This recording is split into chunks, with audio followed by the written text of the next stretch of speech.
कविता के रसिक श्रोताओं का जीवन दर्शन प्लस चैनल पर स्वागत है। मित्रों, कवि भावनाओं के समंदर में डूब डूब कर उबरते हुए कब वह दार्शनिक हो जाता है, इस बात का उसे खुद एहसास नहीं होता।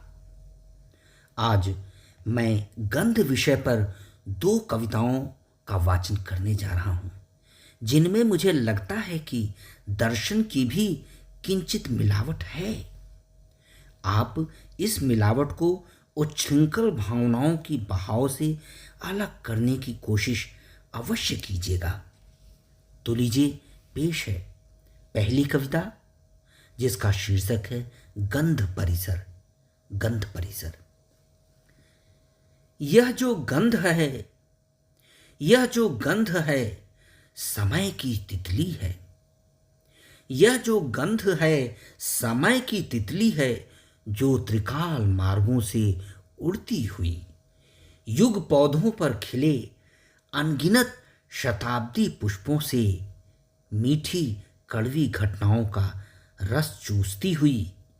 इतिहास उपवन में असीम जीवन को गुलजार करती है और पुराण पात्रों में रस सहेज कर ज्ञानेंद्रियां तुष्ट करती हैं। यह जो गंध है, समय की तितली है, जो त्रिकाल मार्गों से उड़ती हुई।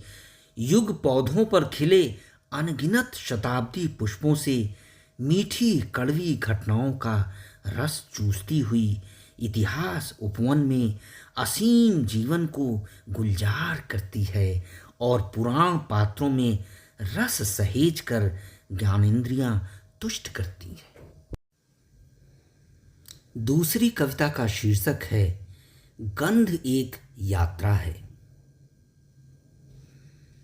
गंध एक यात्रा है, इतिहास के दूरवर्ती पन्नों की, भौतिक अभौतिक पन्नों की।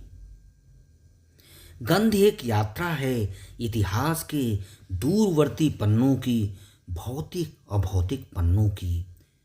गंध स्थावर यात्रा है। गंध अस्थावर यात्रा है, काल कंबल ओढ़ी अजीवित देहों की और मन की पकड़ से परे जीवित देहों की भी। गंध अस्थावर यात्रा है, काल कंबल ओढ़ी अजीवित देहों की और मन की पकड़ से परे जीवित देहों की भी। तीर्थ यात्रा भी है गंध, हिमाच्छादित देवस्थलों की, साधनारत रेगिस्तानों में फकीरों की, गिरजाघरों और मस्जिदों की, नदी संगमों और घाटों की। गंध एक यात्रा है। सलोने प्रदेशों की अथक यात्रा है गंध। सलोने प्रदेशों की अथक यात्रा है गंध। सुखद भटकन की चाह में कल्पना कदमों से विचरते हुए काल परित से बाहर, काल परित से बाहर, काल वृत्त के अंदर स्थैतिक यात्रा है। शव बनने से पहले तक की भूख और प्यास से मुक्त एक दार्शनिक यात्रा है। शव बनने से पहले तक की भूख और प्यास से मुक्त एक दार्शनिक यात्रा है। गंध एक आनुभविक यात्रा है।